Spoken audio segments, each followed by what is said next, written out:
नमस्कार, तेज हरियाणा से गुरविंदर पन्नू। सबसे पहले हमारे सभी दर्शकों को दीपावली की ढेरों शुभकामनाएं और आप अपना स्वास्थ्य का भी ख्याल रखें। और मैं उम्मीद करता हूं कि आप सब लोगों के लिए दीपावली बहुत ही भाग्यशाली और खुशियों वाली हो।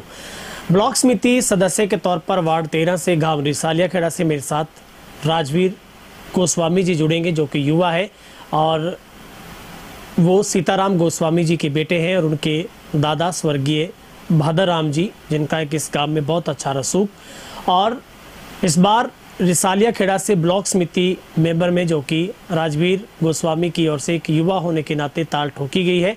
अक्सर उनका जिक्र गांव के धार्मिक तमाम सामाजिक कार्यों में बड़ी ही आस्था के साथ वो शामिल रहते। उन कार्यों में हमेशा उनकी वहाँ पर उपस्थिति जो नज़र आती है। और इस बार उन्होंने गाँव में ही अपने में वार्ड जो कि 13 पड़ता है और ब्लॉक समिति मेंबर के तौर पर उन्होंने इस बार चुनाव लड़ने का जो मन बनाया। हमारे साथ वो है, उनसे हम पूरे उनकी विजन की बात करेंगे। वो किन मुद्दों को लेकर चुनाव लड़ रहे हैं, किस तरीके का चुनाव में उनको रुझान मिल रहा है। सबसे पहले राजवीर जी, आपका तेज हरियाणा पर बहुत बहुत स्वागत है। हाँ, नमस्कार जी। सबसे पहले सभी दर्शकों को दीपावली की हार्दिक शुभकामनाएं और तेज हरियाणा की पूरी टीम को हार्दिक अभिनंदन, जो आज मेरे पास आई अपना समय निकाल के। बहुत बहुत धन्यवाद। भाई साहब, आप यंग हैं, आप में एक नई एनर्जी है और आप युवा है। इस ब्लॉक समिति मेंबर के सदस्य के तौर पर चुनाव लड़ना कैसे देखते हो और कैसे मन आपने राजनीति में आने का अख्तियार किया? मैं ये बताना चाहूँगा कि मैं अपने गांव को, पूरे गांव को एक राजनीतिक दृष्टि से नहीं देखता हूँ। मेरे गांव का जहाँ तक जिक्र होता है, ये राजनीतिक तो 10-15 दिन चलनी है, बाकी भाईचारा सबका सबसे बड़ा है।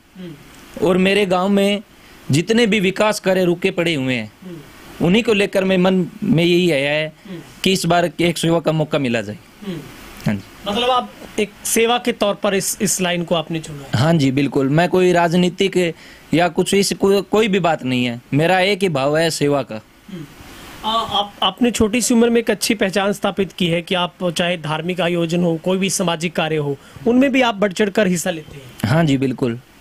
इसमें सबसे बड़ा रीजन है मेरे पापा का, जो समय समय पर मेरे साथ बने रहे। और उनका ये एक सपना था कि मैं एक अच्छा गायकार बनूं। और उसके बाद श्री जुगती राम जी मुझे मिले। और उसका सबसे बड़ा बेनिफिट ये है कि आज मेरा पूरा गांव ये गर्व के साथ कह सकता है कि एक तो आज युवा होने के नाते सारे बिल्कुल नशे से मैं दूर हूँ और पूरे गांव के अंदर एक अच्छी पहचान बनी हुई है और किसी के साथ कोई द्वेष भावना नहीं है। ठीक है, अभी बहुत ही इम्पोर्टेंट बात है कि जो एक सवाल आपसे है वो है, आपका विजन क्या है? अब जब आप चुनाव में आए हैं तो किस विजन को ध्यान में रखकर आप मैदान में उतरे हैं, लोगों से वोट मांग रहे हैं? मेरा रीजन देखो, अपने गांव में बहुत से कार्य है जो बीच में पड़े हैं। मैं एक समाज सेवा के नाते से अगर आपको काम बताऊं, जैसे अपने गौशाला का हो गया, मेरे गांव में गौशाला सबसे पहले बनी थी और सारे के सारे आज एक गोरक्षा दल की टीम भी बनी हुई है। गांव के सारे लोग इसमें आते हैं और अपने मन से तन मन धन तीनों की सेवा देते हैं। मेरा पहला काम तो उस गौशाला का, गौ माता के प्रति होगा, क्योंकि हमारे गौशाला के अंदर साइड अभी नई बिल्डिंग भी बनी है और जो पुरानी जगह है वहाँ पे गड्ढे हुए पड़े हैं। सबसे पहला मेरा काम यही होगा, सरकार के साथ, प्रशासन के साथ मिलके, कि वहाँ पे मिट्टी डलवा कर और उसमें भर्ती करवानी चाहिए ताकि वो बारिश के समय में गड्ढे ना हो, जहाँ पे गौ माता को कोई दिक्कत ना हो। दूसरी, बहुत अच्छे काम हुए इस सरकार में भी, सरपंच साहब ने अच्छे काम किए हैं। गाँव की कुछ गलियाँ अभी तक कच्ची पड़ी है, जो कि आप जाते वक्त देख भी सकते हो। और 2 गलियों के बीच के जो टुकड़े हैं, उनकी ना ही तो कोई सुनवाई हो रही है और ना ही कोई, और वो बीच के बीच में है, तो उनको पूरा करने का काम मैं करूंगा।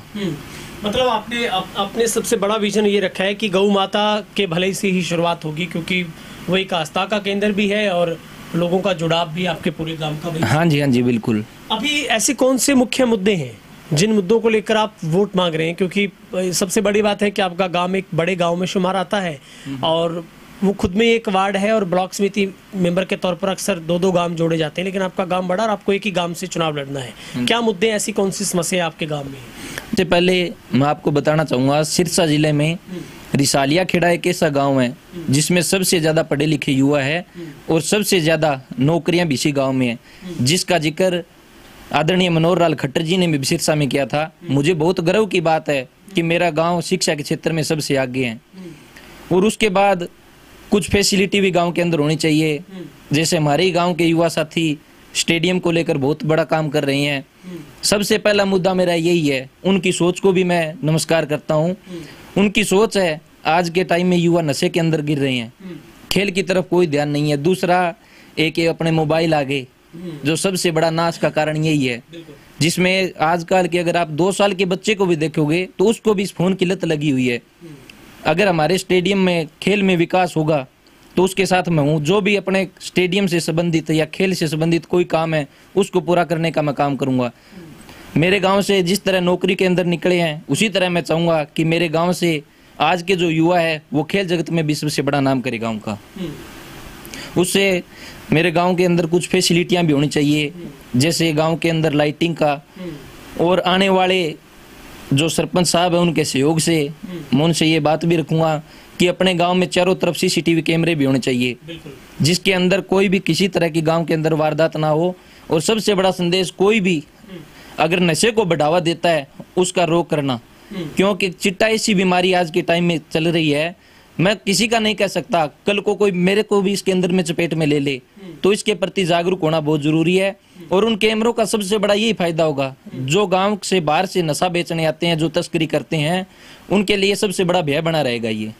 हाँ जी। इसके अलावा कौन से ऐसे मुद्दे हैं, जैसे आपके गांव में कुछ समस्याएं पानी को लेकर भी है, आपने कहा गलियों का जिक्र किया, लेकिन पेयजल आपूर्ति सबसे बड़ा मुद्दा है आपको लगता है? हाँ जी बिल्कुल, क्योंकि मेरा गांव बड़ा होने के नाते पानी की समस्या यहाँ पे आती है।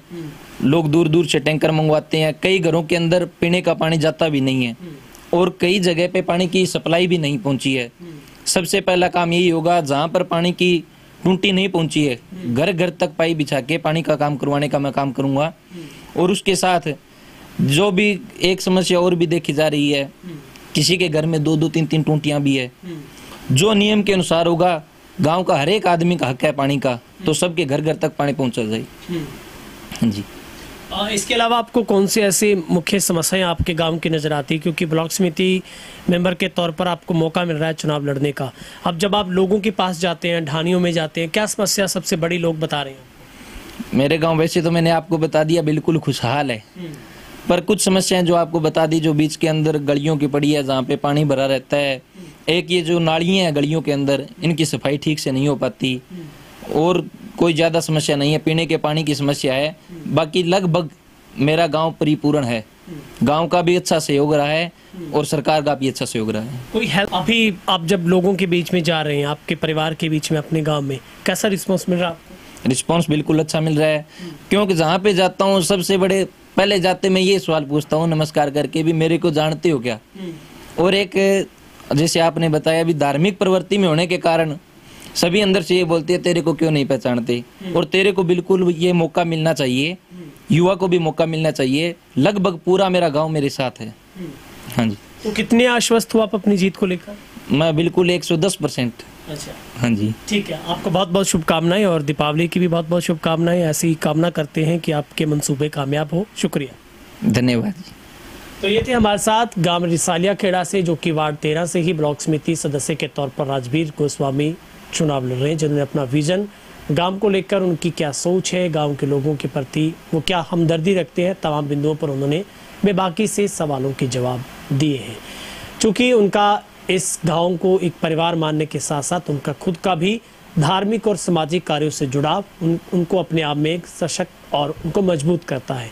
खैर, ये रिसालिया खेड़ा की आवाम जब मतदान का प्रयोग करेगी, उपयोग होगा, वो कितना सही रूप से कर पाती है, वो कैसे आने वाले वक्त में वो उसका सदुपयोग कर पाएंगे, वो खैर वक्त बताएगा, क्योंकि जनता ही आखिरी फैसला वोट के जरिए करेगी।